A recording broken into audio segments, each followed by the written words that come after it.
America అధ్యక్షుడు Donald Trump మన దేశంపై మరోసారి విరుచుకుపడ్డారు. మన వాణిజ్యంపై మొదటి నుంచి గుర్రుగా ఉన్న ట్రంప్ మన అవసరాలు తనకు అనుకూలంగా మలుచుకుంటున్నాడు. ఇంతకీ ఏమిటి ఇదంతా అనుకుంటున్నారా? అయితే పూర్తి వివరాలు తెలుసుకోవడానికి ముందుగా మా ఒక మాటను సబ్స్క్రైబ్ చేయండి, షేర్ చేయండి.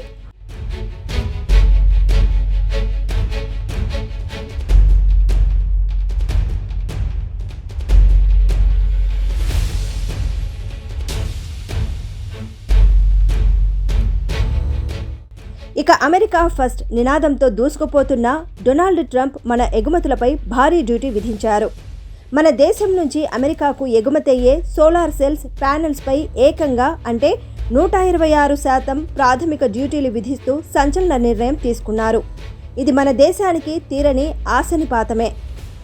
ఇక అమెరికాలో క్లీన్ ఎనర్జీ ధరలు పెరిగినా సరే చైనా లేదా భారత్ వంటి దేశాల నుంచి దిగుమతులను తగ్గించి స్థానిక తయారీని పెంచాలన్నదే ట్రంప్ పట్టుదలగా కనిపిస్తోంది.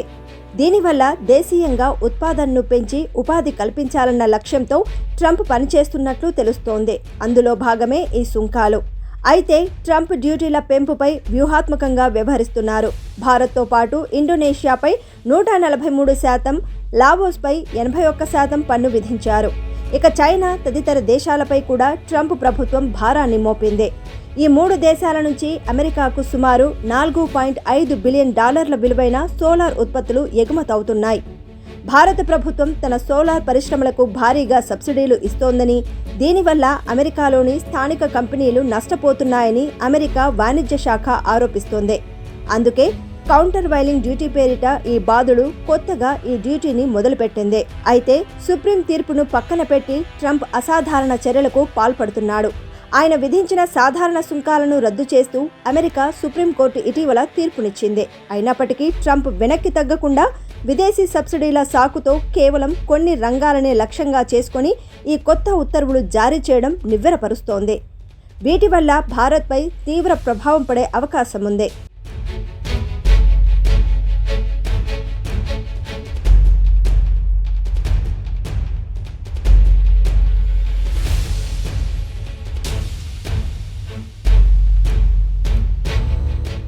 మన దేశం ప్రస్తుతం అమెరికాకు సోలార్ ప్యానెల్స్ ఎగుమతి చేయడంలో కీలక పాత్ర పోషిస్తోంది. ఈ 126 డ్యూటీ వల్ల మన దేశ కంపెనీల ఉత్పత్తులు అమెరికాలో రేట్లు పెరగనున్నాయి. దీనివల్ల మనకు ఆర్డర్లు తగ్గిపోయే ప్రమాదం ఉందనే ఆందోళనలు వినిపిస్తున్నాయి.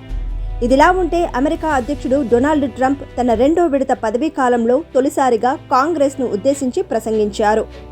స్టేట్ ఆఫ్ ది యూనియన్లో ఆయన మాట్లాడిన మాటలు ప్రపంచాన్ని నివ్వెరపరిచాయి. ట్రంప్ తన ప్రసంగంలో తన ప్రభుత్వ విధానాలను స్పష్టం చేస్తూ అంతర్జాతీయంగా కీలక పరిణామాలపై ఘాటు వ్యాఖ్యలు చేశారు. నవంబర్లో జరగనున్న మధ్యంతర ఎన్నికలను దృష్టిలో ఉంచుకొని ఆయన ప్రసంగం సాగిందని విశ్లేషకులు అంటున్నారు. కొన్ని రోజుల క్రితం ట్రంప్ విధించిన టారిఫ్లను అమెరికా సుప్రీంకోర్టు కొట్టివేసింది.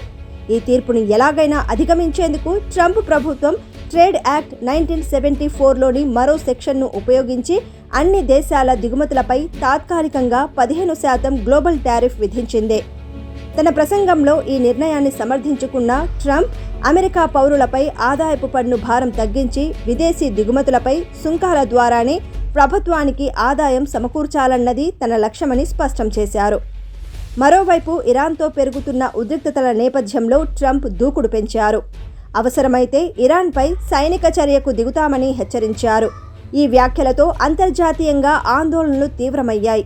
ట్రంప్ విధించిన ఈ 15% టారిఫ్లు 150 రోజుల పాటు తాత్కాలికంగా అమల్లో ఉంటుంది. ఆ తర్వాత దీన్ని పొడిగించాలంటే కాంగ్రెస్ ఆమోదం తప్పనిసరి. ఈ కొత్త టారిఫ్ల వల్ల భారత్ సహా అనేక దేశాల ఎగుమతులపై ప్రభావం పడనుండటంతో వాణిజ్య వర్గాల్లో చర్చ మొదలైంది. ఏదేమైనా ట్రంప్ ప్రభావం ఇప్పట్లో తగ్గేలా కనిపించడం లేదని మార్కెట్ వర్గాల విశ్లేషణ.